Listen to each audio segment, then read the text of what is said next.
Hello guys, welcome back to YouTube channel. இன்றைக்கி என்ன ரெசிபின்னு பார்த்தீங்கன்னா பச்சை பயிறு தேங்காய் பால் கறி தாங்க. அதுக்கு ஒரு கப் பச்சை பயிரை வந்துட்டு நல்லா வாஷ் பண்ணி எடுத்துகிட்டு குக்கரில் வந்து ஒரு 5 to 6 விசில்ஸ் விட்டுறணும். சால்ட் அதுக்கேற்ற மாதிரி போட்டுட்டு, இது தோசை, அதுக்கப்புறம் சுடு சாப்பாடு, ஆப்பத்துக்கெலாம் செம்ம டேஸ்ட்டாக இருக்குங்க. நீங்களும் ட்ரை பண்ணி பாருங்கள். ட்ரை பண்ணி பார்த்துட்டு எப்படி இருக்குன்னு சொல்லுங்கள். இப்போ வந்துட்டு ஒரு கடாயில் வந்து எண்ணெய் ஊற்றிக்கணுங்க. நான் வந்து இன்றைக்கி தேங்காய் எண்ணெய் யூஸ் பண்ணியிருக்கேன். நீங்கள் எதுனாலும் யூஸ் பண்ணிக்கலாம்.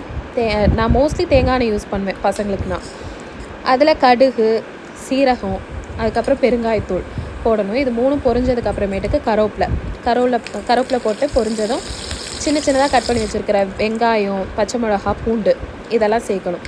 சின்ன வெங்காயம் சேர்த்தா இன்னும் டேஸ்ட்டாக இருக்குங்க. நான் காலையில் எழுந்ததும் இன்றைக்கி லேட் ஆகிடுச்சு. ஸோ பசங்களுக்குங்கிறப்போ அவன் பெரியவன் ஸ்கூல் போகணும், அதனால் நான் பெரிய வெங்காயம் எடுத்திருக்கேன். நீங்கள் சின்ன வெங்காயம் கட் பண்ணி ட்ரை பண்ணி பாருங்கள். அதுக்கப்புறம் தக்காளி ஒன்று கட் பண்ணி போட்டிருக்கேங்க. இதெல்லாம் வதங்கினதுக்கு அப்புறமேட்டுக்கு நம்ம வேக வச்சு எடுத்துருக்கோம் இல்லையா பச்சை பயிறு, இதை போட்டு நல்லா வதக்கிட்டு எங்கள் வீட்டிலையே எங்கள் அம்மா ப்ரிப்பேர் பண்ண மஞ்சள் தூள், மிளகாத்தூள் இது ரெண்டையும் சேர்த்துக்கிறேங்க.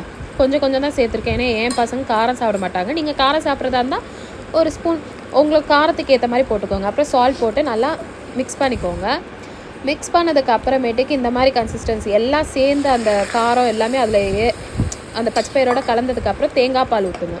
தேங்காய் பால் ஊற்றி கிளறிட்டு, தேங்காய் பால் வந்து கொதிச்சிடக்கூடாது. ஏன்னா கொதிச்சிருச்சுன்னா திரிஞ்சிரும் இல்லையா.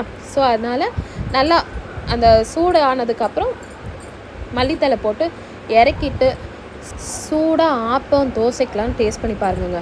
இந்த ரெசிபி ட்ரை பண்ணிவிட்டு எனக்கு கண்டிப்பாக கமெண்ட் பண்ணுங்கள். எங்கள் வீடியோ உங்களுக்கு பிடிச்சிருந்தா லைக் பண்ணுங்கள், கமெண்ட் பண்ணுங்கள், ஷேர் பண்ணுங்கள், மறக்காமல் சப்ஸ்கிரைப் பண்ணுங்க. அடுத்த ரெசிபியோடு உங்களை பார்க்குறேன். பாய், டேக் கேர்.